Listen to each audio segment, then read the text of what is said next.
Sa Re Ga Ma Pa season 5ல Pavithra ஏன் பாடவே இல்ல? அதாவது இப்ப ரீசென்ட்டா எஸ்பிபி அவர்களுடைய ரவுண்ட்ல பவித்ரா அவர்களுடைய சிங்கிங் பெர்ஃபார்மன்ஸ் வெளில வரவே இல்ல. ஒருவேளை ஏதாவது பிரச்சனையா இருக்குமா? அவங்க ஏதோ கான்டெஸ்ட்க்கு போயிருக்காங்க. அப்படி இப்படின்னு நெறையவுமே சொல்லிட்டு இருந்தாங்க.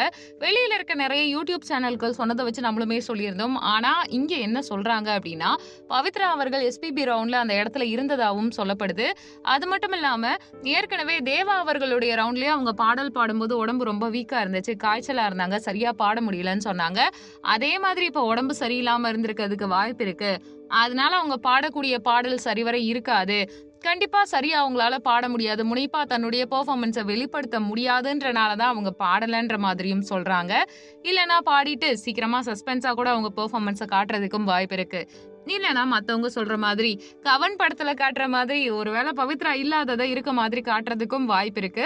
ஆக மொத்தம் என்னென்னமோ ஒவ்வொருத்தருடைய அசம்ப்ஷன்ல தான் பேசிக்கிட்டு இருக்காங்க. பவித்ரா அவர்கள் இருந்தாங்களா? அவங்க பாடுனாங்களா?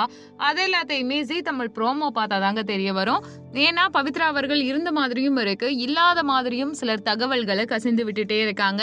ஆக மொத்தம் அவங்களுடைய உடல்நல குறைவு ஒருவேளை இருந்துச்சுன்னா, கண்டிப்பா அடுத்தடுத்த ரவுண்ட்ல அவங்க பெஸ்ட்டா பெர்ஃபார்ம் பண்ண முடியாது. அதே மாதிரி இது ஒரு பெரிய இஷ்யூவா அவங்களுடைய பெர்ஃபார்மன்ஸ்க்கு இருந்துகிட்டே தான் இருக்கும்னு மக்கள் தரப்புல பேசிட்டு இருக்காங்க.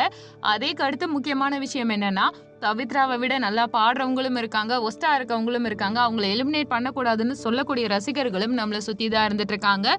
அவங்களுடைய மெல்லிசை பாடல்களா இருக்கட்டும், அவங்களுடைய பெர்ஃபார்மன்ஸா இருக்கட்டும், அந்த எளிமையா இருக்கட்டும், அவங்களுடைய சூழல அவங்க ஹேண்டில் பண்ற விதமா இருக்கட்டும், ஒவ்வொருத்தருக்குமே பிடிச்சிருக்கு. ஸோ உங்களுடைய கருத்துக்கள தாராளமா கமெண்ட் பண்ணுங்க. குறிப்பா நம்ம சேனல லைக் பண்ணுங்க, ஷேர் பண்ணுங்க, சப்ஸ்கிரைப் பண்ணுங்க, பெல் ஐகான மறக்காம கிளிக் பண்ணி வச்சுக்கோங்க. அப்பதான் நம்ம சேனல்ல போடக்கூடிய அடுத்தடுத்த வீடியோக்களுடைய நோட்டிபிகேஷன் உங்களை வந்தடையும். நன்றி.